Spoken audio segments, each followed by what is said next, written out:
How the f did this happen? How the f did this happen? Was this a bug?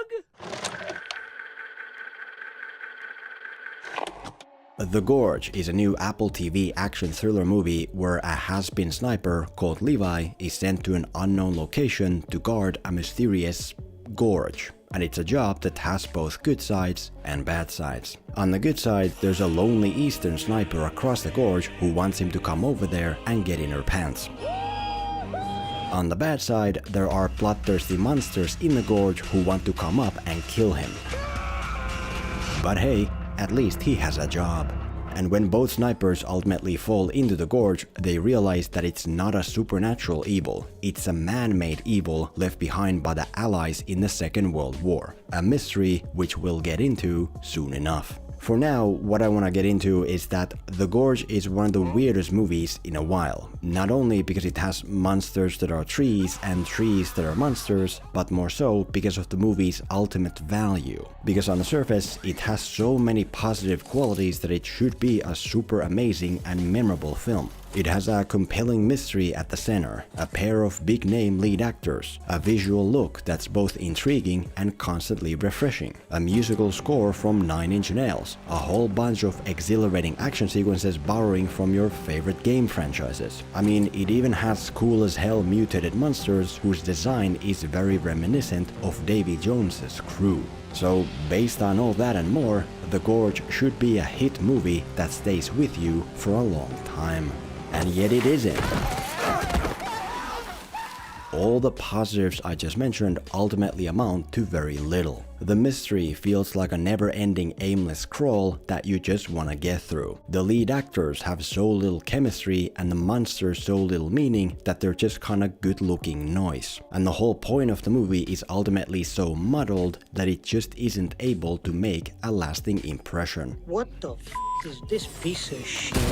So today, let's go through The Gorge and find out why that is. Why it failed to be more than a sum of its parts that will not be remembered a month from now. It's not at all a bad movie. In fact, it's perfectly fine, way better than what we're used to nowadays. Listen, Gabe. But that's what makes it so useful to learn from in a negative sense, to see what it needed to rise up those extra couple levels. Here's how a cool movie can tumble into the pitfall of forgettable okayness. How the f did this happen? Was this a bug? And how to climb up from there.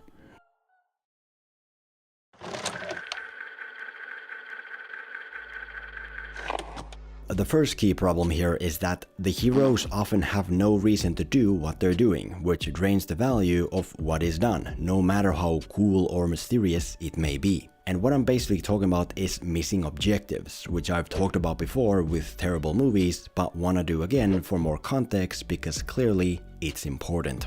Like I mentioned, the story is that an American sniper called Levi is sent to guard a mysterious hole in the ground without knowing anything. All he knows is that he needs to maintain this automatic defense system and that on the other side there's an Eastern sniper who's doing the same, but separately. And the purpose of their work becomes evident soon enough. Why do I hear boss music?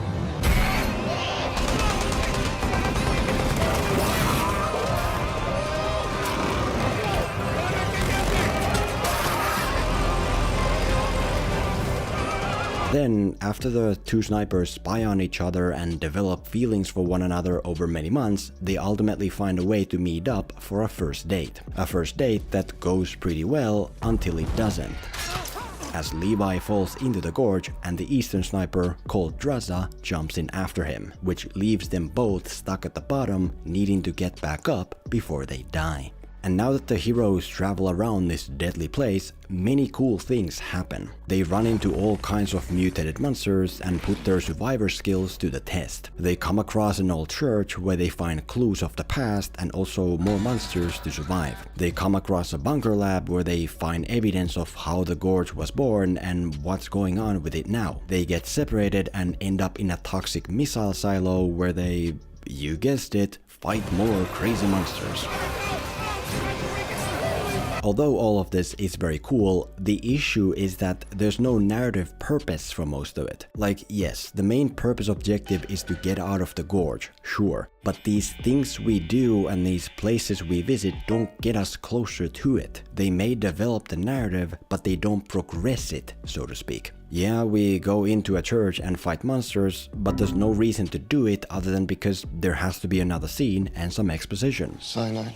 They chose to do it themselves. Yeah, we go into a bunker to uncover an ally experiment, but there's no reason to do it other than because there has to be another scene and some exposition. While Robert Oppenheimer and his Los Alamos community developed the atom bomb, we were developing similarly destructive biochemical missiles. Yeah, we're doing exciting stuff, but it's not progressing us toward the objective of getting the hell out. Basically, where we are at the 90-minute mark is about the same as where we were at the 60-minute mark. And during that half an hour, we just kind of run around bumping into exciting things with no clue whether or not we're any closer to getting out. It's kind of like this. We walk somewhere and then there's a noise and we end up in a nearby place and then we fight some monsters and also learn backstory. And then we come out and rinse and repeat. They're everywhere. We're too exposed. The gorge well. We get boxed in, we're screwed. We're screwed anyway. Mutations will begin to appear within 5 days. Like this. Oh, shit. Here we go again. Even though we're moving, it doesn't feel like it because we're moving sideways, in place. And pretty quickly, it starts to feel like, can we please get out of here now?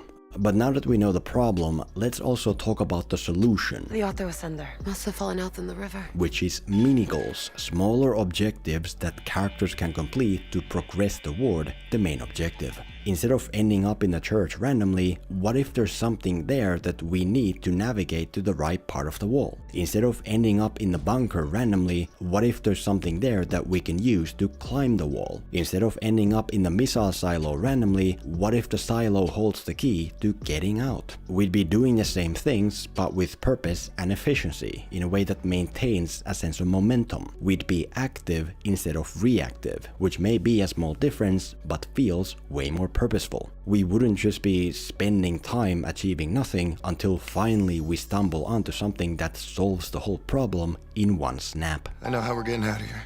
These old Jeeps have powerful winches. It'll work just like an auto ascender. Oh, well, isn't that convenient? I'll get more into where these mini-goals can come from in the character section, but the point is that modern audiences are impatient. They don't want to wait 30 minutes to get one thing done. They want constant motion, which is best achieved with mini-goals that can be constantly completed to create a sense of getting closer to the destination. Establish the finish line and then offer smaller steps to take toward it. Purpose and momentum.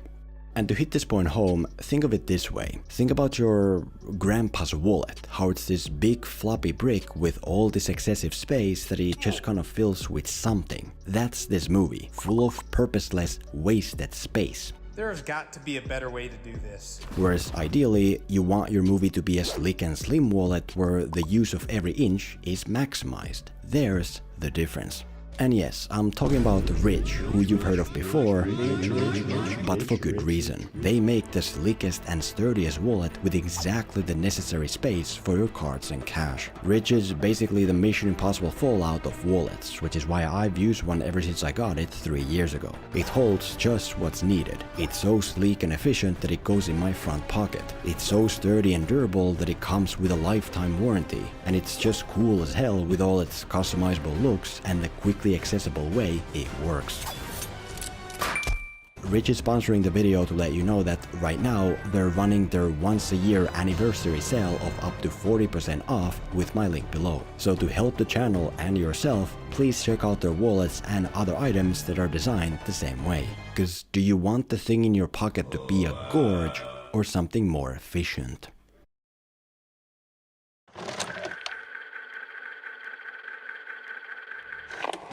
Another key problem here is that the heroes and the monsters have so little individuality that they become loud noise that you may find exciting to look at but don't really care about. On the hero side, this basically appears as a lack of chemistry. Whenever Levi and Drasa interact, it's pretty boring and shallow and even cringy. You know what I keep thinking about night after night while I sit over there on that platform?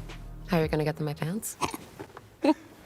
Well, after that. Yes, after that. Sorry, please. And although I initially thought this was due to the actors having zero chemistry, that's not the whole story, because there is also one main issue at the core of this, which is a lack of conflict. The reason Levi and Draza's relationship feels hollow is because it's 100% cordial and transparent. When they first spy on each other, they immediately crush on each other. When they first meet each other, they immediately like each other. When they're stuck in the gorge, they're always honestly working together, never arguing or disagreeing. And that just isn't realistic. In real life, people are individuals, which means that they have their own differing motives and methods and secrets. They're not just the same.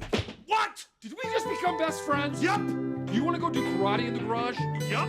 And the solution for this issue is the same as the solution for where the mini-goals can come from. Individual, ulterior character motives. Instead of being an honest pair of benevolent friends who accidentally end up in the gorge, what if there's more between the heroes? What if they both have their own secret mini-mission to fulfill in the gorge? What if Draza, for example, has orders from the east to go down there to get this bioweapon for them? Isn't that the whole point of this metaphorical gap between them? We'd get the same exciting action, but also more emotional domestic conflict about two soldiers working for rivaling superpower nations. It would be heartbreaking to first see them bond together through all this, only to then be forced to turn on each other due to their different paths. Way more emotional than them always pulling together as they fight CGI monsters and a whatever private military.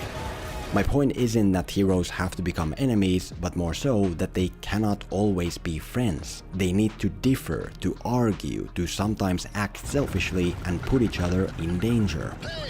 Instead of Draza being shown transparently in her own prologue, it would have been way more powerful if we met her as a stranger at the gorge. If we couldn't be sure of who she is, or what her real intentions are, or whether or not she can be trusted. Because even though shooting at monsters is cool, domestic conflict born from individuality is where true emotional power comes from. Like if Levi, for example, found out that Draza once purposefully killed his target and got him captured for it, or something.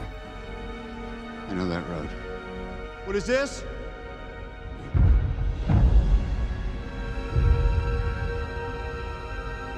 I didn't know it was him. But from this, not so much.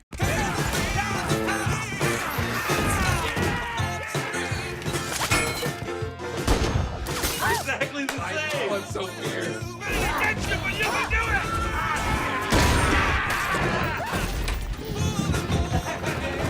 I know. Sword fight.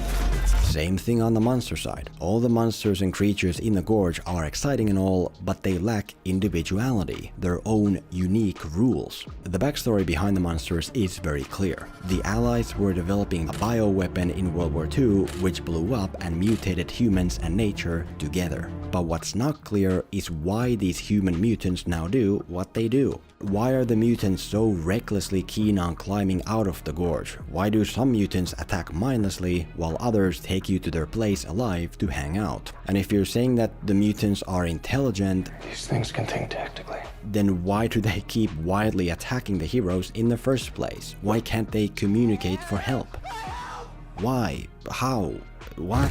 I have no knowledge of any of this. This is so bizarre. Despite all the excitement and tension, I just don't understand it enough to care. Like, sure, the movie proposes that maybe the monsters are hunting for food or something, Given how emaciated they are, my guess is that to them we're food. but we never really get into that. We don't see any hints about what food there is in here or how it's been enough to feed these mutants for half a century. We do see one mutant having eaten other mutants, but that mainly just makes it confusing as to why the other mutants don't eat each other. You know, if you showed that the soldier, for example, has mutated deer carcasses hanging in his home like Draza is now, it would be more evident. But to just have mutated monsters attack mindlessly and then say that they're probably hungry and tactical as well, no. No one's going to remember these creatures past their CGI shell. Compounding interest and it's gone. What? It's gone. It's all gone. Even though supernatural monsters do benefit from mystery, they need understandable individual rules as well. Pennywise in It is a supernatural being feeding on children's fear to get strong. The Death Angels in A Quiet Place are violent beasts hunting with sound, clear and concise. The bottom line is that action heroes shooting at monsters and drones can be exciting, but not much deeper than that. For it to be deep enough to feel meaningful, you need understandable and differing individuality.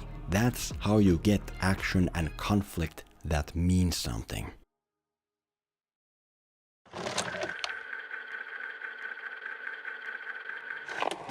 The third key problem here is that the movie's main thematic point gets lost on the way and thus leaves the experience forgettable. To be fair, there is an effective message in here, which is introduced in Drasa's prologue with her dad. Basically, the dad is suffering from cancer and has chosen to quit his own game on the next Valentine's Day to be with his dead wife, despite Drasa's arguments against it. It's my life to take.